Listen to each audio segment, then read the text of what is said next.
Hello තමයි කොහොමද ඔයාලට ඔන්න අද වීඩියෝ එකෙන් මම අරන් ආවෙලා තියෙන්නේ මේ අපේ ගොඩක් දෙනෙක්ට ප්‍රශ්නයක් වෙලා තියෙන ඇස් වටේ කළු ගතියට විසඳුම. ඉතින් අපේ ඇහැ වටේට තියෙනවා ඕබිකියුලාරිස් අකියුලි කියලා මසල් එකක්.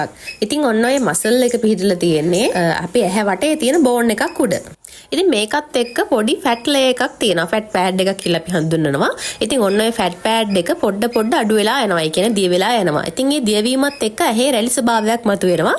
එන්නේ රැලි තමයි ටික කාලයක් ඇද්දි පොඩ කළු වෙන්න ගන්නෙ. ඉතින් මේකට ප්‍රධාන වශයෙන් නිින්දක් නැතිකම, ඒ කියන්නේ සාමාන්‍ය මිනිස්සුන්ට අවශ්‍ය වෙන පැය 8ක නිින්දවත් නැතිකම, ඒ වගේම මානසික පීඩනය, අධික ලෙස ආහාර පාලනය, දුම්බීම, ඒ වගේම හිරු රශ්මියත් එක්ක ගොඩක් වැඩ කරනවා නම්, තමයි ඔයා ගොඩක් ස්ක්‍රීන් එකක් දිහා බලන් ඉන්නවා, ඒ කියන්නේ ෆෝන් පාවිච්චි කරනවා නම්, එහෙම නැත්නම් ලැප්ටොප් එකක්, කම්පියුටර් එකක් ගාව ඉන්නවා නම්, ඔන්න වගේ හේතු නිසා තමයි සාමාන්‍යයෙන් ඔයාගේ මේ ඇස් වටේ කළු වීම සිද්ධ වෙන්නේ. ඉතින් ඔයා මේකට අන්ඩයි ක්‍රීම් එකක් හරි වයිටනින් ක්‍රීම් එකක් හරි පාවිච්චි කරොත් මේ ෆැට් ලේ එකේ තියෙන මේ රැලි ගතිය තවත් වැඩි වෙලා, ඒ කියන්නේ ඩැමේජ් වෙන්න ගන්නවා. ඉතින් ඒකෙන් වෙන්නේ තවත් මේ ගතිය වැඩි වෙන එක.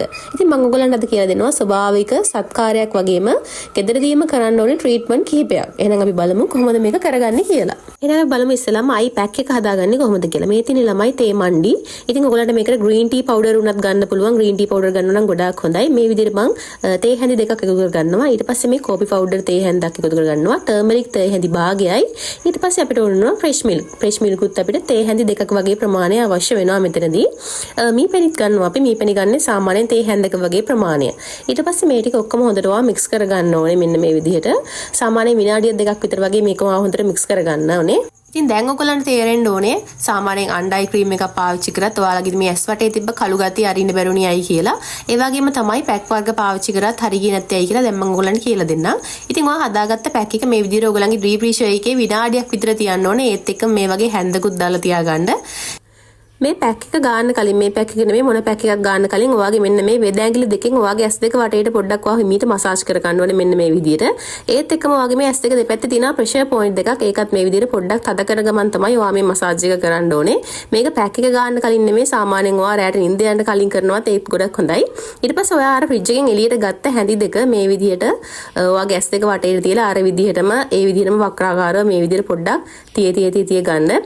මොකද මේ වගේ ඇස් වටේ කලුණු කෙනෙක්ට මේ වගේ ගොඩක් සිසිලස දෙන දේවල් තිබ්බහම ගොඩාක් හොඳයි. ඒක නිසා තමයි අපි සාමාන්‍යයෙන් මේ පැක් එකත් ෆ්‍රිජ් එකේ තියලා ගන්න කියලා කියන්නේ. ඉතින් මසාජ් කරන්න කියලා කියන්නේ මම ඕගොල්ලන්ට. මොකද මසාජ් කිරීම මගින් අපේ රුධිර සංසරණ ක්‍රියාවලිය නිසියාකාරව සිද්ධ වෙනවා. ඉතින් ඒකෙන් අපේ හැම පැහැපත් වෙනවා.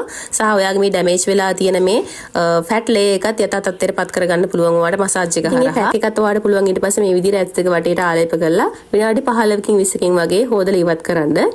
ඉතින් ඔයගොල්ලෝ මේක ෆ්‍රිජ් එකේ දාලා වගේ තියෙනවා නම් ගොඩක් හොඳයි. ෆ්‍රිජ් එකේ දාලා මේක ඩ්‍රයි වෙලා වගේ